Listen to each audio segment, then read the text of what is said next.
Okay, we're going to move on to section 8.5. And section 8.5 says multiplication involving indices. Indices is just another word for powers. Okay, so you'll see it goes through some of the stuff there, a squared by a squared, and we'll come back to that. I'm going to concentrate in this yellow box, and I've done a few of them here. Okay, so what I want you to do is take down these ones that I'm going to do now, and then we'll try some of the problems associated with when we have powers or indices. So x times x, anything times by itself, we say use the word squared. So x times x is x squared. If it was y times y, it would be y squared. If it was a times a, it would be a squared. If it was 3 times 3, it would be 3 squared, and 3 squared we know is 9. Okay, but with letters we can't simplify it, so we just leave it as x squared. 2x by 4x. The numbers can still get multiplied. 2 by 4 is 8, and x by x, x squared. So these simplified are just x squared. X by y, we did this before at the start of the chapter. We don't usually write multiply signs in our algebra, so it just is xy. No indice, no power there. 3x by 4, we did this at the start of the chapter. 3 times 4 is 12, and then it's just xy, because there's an x and a y. Here, 3x times x times 4x. So the numbers we can multiply, 3 by 1 by 4 is 12. And then it's x by x by x. And I'm sure you can guess, if x by x is x squared, something multiplied by itself 3 times is x cubed. And then finally, we have 3x times 2x times 3y times 5y. The numbers can get multiplied. 2 by 3 is 6 times 5 is 30. And then we have just one x. And we have y by y, and y by y is y squared. Only the y is squared, not the x. So you can see when we multiply letters by other letters, we just take away the multiply sign. But when we multiply a letter by itself, we end up with an indice or a power. Okay, so if you take those down, and I'll actually do examples where we have powers involved in our algebra, or indices. Okay, so you've taken down those 6 little examples, and now we're going to do 5 examples where there's brackets involved. Okay, so the same way we did the last time, we do x times x, and we've just learned that we write that as x times x, x squared, and x times 7 is 7x. So removing the brackets there, or expanding the brackets, is x squared plus 7x.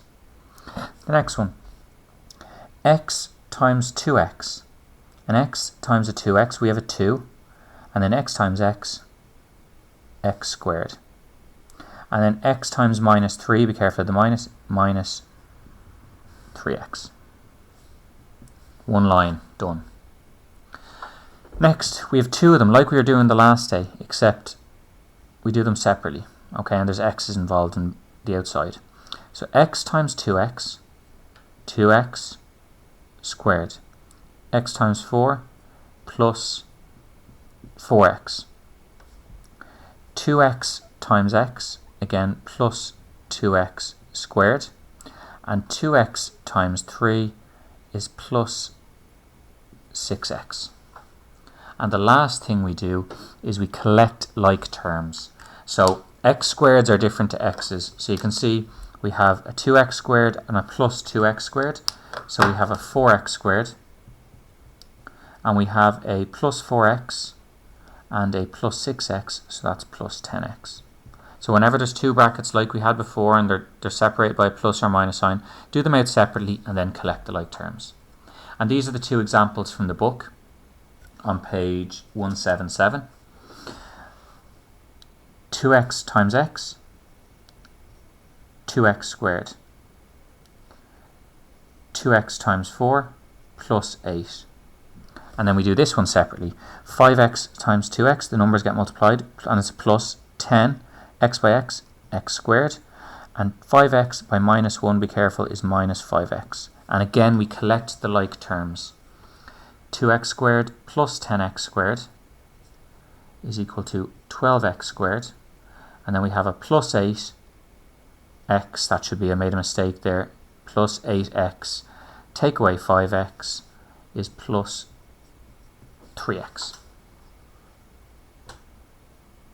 And then the last one looks tricky, but it's just the same thing. Let's expand the brackets first, or remove the brackets. X by x, x squared. X by y, we just write that as plus xy.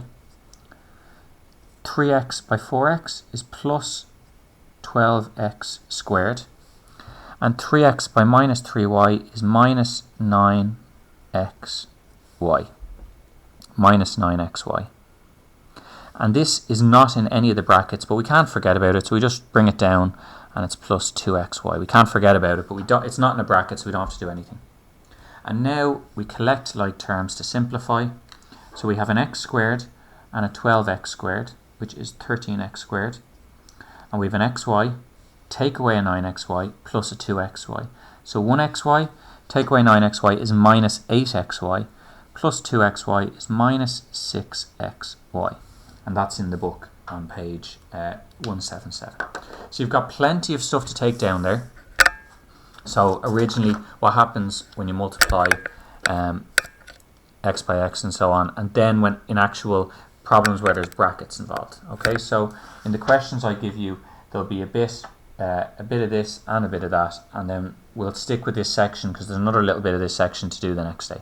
Any questions, lads, check your answers in the back of the book. If you cannot get the answers in the back of the book, come to me. And remember to show you're working out. I just don't want to see just answers, because I know you could be copying them from the back, but I do want you to check the back, because it's remote learning, you get immediate feedback, and then you only have to ask me questions on the specific ones you're stuck on.